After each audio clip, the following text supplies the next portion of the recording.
Françaises, Français, mes chers compatriotes de métropole, d'outre-mer et de l'étranger. À nouveau, cette dernière soirée de l'année est marquée par l'épidémie et les contraintes renforcées qui pèsent sur notre quotidien. Alors en ce moment, j'ai avant tout une pensée pour nos 123 000 compatriotes à qui le virus a enlevé la vie. Une pensée pour tous ceux qui traversent ce moment dans le deuil, la peine ou la solitude. Je n'oublie pas non plus ceux d'entre vous qui sont touchés par le Covid long, comme ceux qui subissent les conséquences psychologiques de la crise sanitaire. Je veux ce soir, une fois encore, en votre nom à tous, témoigner notre reconnaissance pour nos personnels soignants, pour nos armées, nos forces de l'ordre, nos sapeurs-pompiers, nos auxiliaires de vie, nos aides à domicile et tant d'autres professions, tous engagés ce 31 décembre, comme chaque jour, pour nous protéger, pour prendre soin de nous. Les semaines à venir seront difficiles, nous le savons tous. Le virus circule et circulera de plus en plus. Des mesures ont été prises par le gouvernement pour y faire face et je vous demande à tous et toutes d'y veiller. Des secteurs comme la culture, le sport, la restauration, l'hôtellerie, le tourisme ou l'événementiel vont à nouveau subir les conséquences économiques de cette situation. Nous les aiderons comme il se doit et comme nous le faisons depuis le début de cette pandémie. Il y aura aussi nombre de nos activités désorganisées en raison de ce nouveau variant si contagieux. Nous veillerons dans ce contexte à assurer la continuité des services publics et de la vie de la nation. Mais par rapport au même moment, l'année dernière, où les contraintes étaient beaucoup plus fortes, nous avons pour nous l'arme du vaccin et les acquis de notre expérience collective, et donc de vraies raisons d'espérer. Nous sommes ce soir, au moment où je vous parle, plus de 53 millions à être totalement vaccinés, ce qui place notre pays dans le peloton de tête mondiale. Nous sommes 24 millions à avoir reçu une dose de rappel. Et notre objectif est de permettre à chacun d'être vacciné et de faire son rappel. Nous pourrons ainsi surmonter cette vague en limitant au maximum les restrictions, en continuant, comme nous l'avons fait depuis le début, de tout faire pour préserver l'activité et ce que nous avons de plus précieux, c'est-à-dire l'école, l'éducation de nos enfants. Alors ce soir, je veux le redire avec beaucoup de force et beaucoup de conviction. La vaccination est notre plus sûr atout. Elle réduit fortement la transmission. Elle divise par 10 le nombre des formes graves. C'est pour cela qu'une nouvelle fois, j'en appelle aux 5 millions de non-vaccinés. Faites ce geste simple pour vous, pour vos compatriotes, pour notre pays. Toute la France compte sur vous. La vaccination est-elle seule suffisante? Non. C'est pour cela que le respect des gestes barrières contre le virus demeure essentiel, en particulier le port du masque. Tous ensemble, nous allons donc traverser cette nouvelle épreuve en suivant les mêmes principes que depuis le premier jour. D'abord, nous protéger. Protéger les plus vulnérables, protéger nos hôpitaux et nos soignants qui sont sous forte pression alors même qu'il faut soigner les autres maladies. Protéger aussi notre économie et nos emplois, comme nous l'avons fait avec le « quoi qu'il en coûte ». Ensuite, nous attacher, sur la base des faits, de la science, à prendre des mesures proportionnées. C'est exactement ce que le Premier ministre et les ministres ont fait ces derniers jours. Tout faire pour éviter de prendre des restrictions qui pèsent sur nos libertés et veiller à respecter tous nos principes démocratiques. Enfin, nous appuyer sur la responsabilité de chacun, principalement en se faisant vacciner pour soi et pour les autres. Être un citoyen libre et toujours être un citoyen responsable pour soi et pour autrui. Les devoirs valent avant les droits. Un autre motif d'espoir est que malgré l'épreuve sanitaire, malgré la fatigue, la lassitude, notre pays continue à avancer. Nous n'avons cessé d'œuvrer pour attirer des entreprises et des investissements, ouvrir des usines, créer des emplois. Jamais, depuis 15 ans, le chômage n'avait été aussi bas. La réindustrialisation de notre pays est bien une réalité. Nous avons protégé les travailleurs, aidé les plus modestes d'entre nous, nous avons investi pour défendre la dignité de nos compatriotes en situation de handicap, pris des mesures et des décisions claires pour mieux protéger nos enfants, accompagner nos aînés. Nous avons formé notre jeunesse. En effet, qui aurait pensé que nous serions capables en 5 ans de doubler le nombre de nos apprentis? Près de 700 000 apprentis ces 12 derniers mois. Que nous serions inventé un programme, un jeune, une solution qui a accompagné en 1 an et demi plus de 3 millions de Français vers l'emploi ou la formation. Là où nous aurions pu tout reporter, nous n'avons jamais renoncé à notre ambition collective. Le travail avec la réforme de l'assurance chômage, le contrat d'engagement jeune qui sera mis en œuvre au début du mois de mars prochain, le pouvoir d'achat avec l'indemnité inflation, le chèque énergie, l'augmentation des salaires des fonctionnaires les plus modestes, l'urgence écologique et climatique avec le renouvellement de notre parc automobile, le développement des énergies renouvelables, les rénovations thermiques des logements et au 1er janvier, la fin des emballages plastiques comme de nouvelles mesures inédites pour le bien-être de nos animaux.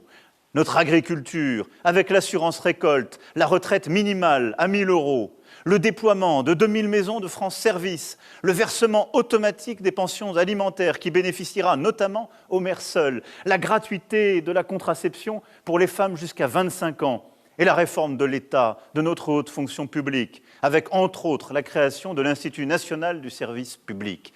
Rien que ces dernières semaines et dans les prochains mois, des décisions dont on parlait parfois depuis des décennies, que je viens à la cavalcade ici d'essayer de rassembler, ont été prises et seront prises qui changeront la vie. La France, malgré les épreuves, est donc plus forte aujourd'hui qu'il y a 2 ans.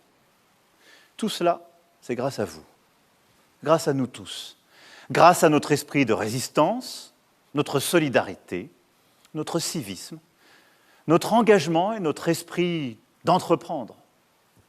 Alors, au moment où je m'exprime devant vous ce soir, je veux vous dire que je suis résolument optimiste pour l'année qui vient. Optimiste pour notre nation, pas simplement pour 2022, mais pour les années qui viennent. Car l'ambition et la solidarité dont nous n'avons cessé de faire preuve nous autorisent tous les espoirs. 2022, peut-être, sera l'année de sortie de l'épidémie. Je veux le croire avec vous. L'année où nous pouvons voir l'issue de ce jour sans fin. Dans notre pays, en déployant ces campagnes de rappel, en nous organisant comme il se doit pour domestiquer le virus et écraser sa diffusion, et au niveau mondial, en agissant pour vacciner l'humanité. La France, dès avril 2020, a été à l'initiative des dons de doses aux pays les plus pauvres.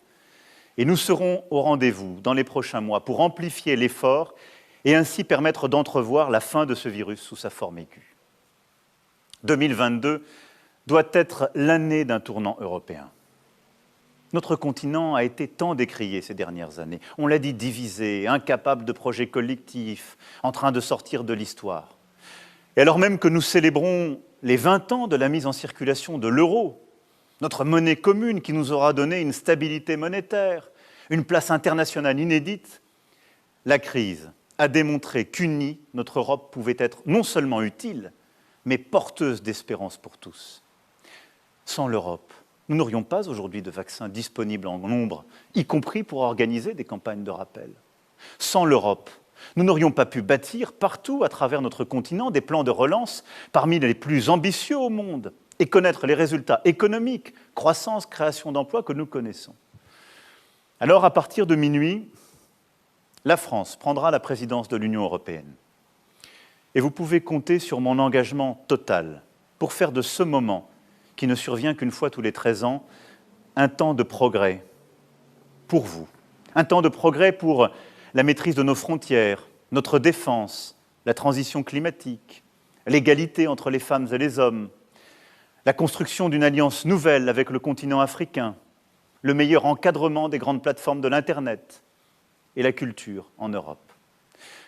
Oui, les valeurs que porte notre Union européenne, la démocratie, l'équilibre entre liberté et solidarité, une certaine idée de l'homme, sont, j'en suis convaincu, celles qui permettront de relever nos défis contemporains. Et notre Europe est bien le seul chemin par lequel la France sera plus forte face au fracas du monde et des grandes puissances. 2022 sera pour la France une année décisive, une année d'action, encore et toujours. Fort de votre confiance, j'agirai jusqu'au dernier jour du mandat pour lequel vous m'avez élu. Bien sûr, pour tenir le cap et prendre toutes les décisions nécessaires face à l'épidémie. Mais nous aurons aussi à préparer l'avenir en déployant le plan d'investissement France 2030 qui vise à la fois à faire de nous une nation forte sur les technologies du futur et à nous rendre plus indépendants. Nous aurons à investir plus fortement encore que nous ne l'avons fait dans l'éducation, la recherche publique, la santé, la culture et l'inclusion de tous les Français. Nous aurons à prendre de nouvelles décisions pour lutter contre l'islamisme radical, renforcer l'ordre, la sécurité et la tranquillité de tous, pour mieux vous protéger. Nous aurons à prendre de nouveaux choix industriels, en particulier en matière d'énergie, inédits, afin de tenir nos engagements climatiques. 2022 sera une année d'élection, enfin. Nous aurons à élire au printemps prochain le président de la République, puis à désigner nos représentants à l'Assemblée nationale. Malgré la pandémie, ces scrutins essentiels devront se dérouler dans les meilleures conditions possibles. Et toutes les sensibilités politiques du pays doivent y œuvrer. J'y veillerai, tout particulièrement. Nous aurons donc cette année des choix majeurs à faire pour notre nation. Ces choix, nous les ferons avec la conviction que la France a un chemin singulier, unique à poursuivre. Nous les ferons, je le sais, en étant fidèles à l'esprit de résistance, l'esprit de tolérance et le choix de notre avenir commun qui nous ont toujours inspirés. Pour ma part, quelle que soit ma place et les circonstances, je continuerai à vous servir.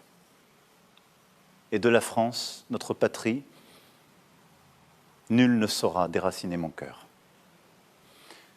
Mes chers compatriotes, j'ai travaillé, et nous avons travaillé sans relâche depuis bientôt 5 ans, afin que la France soit écoutée et respectée en Europe et dans le concert des nations. Elle l'est. À faire progresser notre pays dans l'unité aussi, chemin bien difficile, car il est si aisé d'opposer les générations, les catégories sociales, les origines, les territoires, mais chemin nécessaire. Car lorsqu'il est rassemblé, rien ne peut résister au peuple français. En vous souhaitant ce soir une année pleine de bonheur et d'accomplissement personnel, je forme donc pour nous tous ce vœu. Continuons à respecter nos différences, à avoir confiance en ce que nous sommes, à regarder avec courage, audace et lucidité notre avenir pour agir. Décidons pour nous-mêmes d'être tout à la fois enracinés dans notre langue, notre culture, notre laïcité, et épris de liberté, d'universel, de créativité. Restons unis, bienveillants, solidaires. Restons du côté de la vie. C'est là ce que nous nous devons à nous-mêmes. Alors, 2022 sera l'année de tous les possibles. Vive notre Europe, vive la République et vive la France.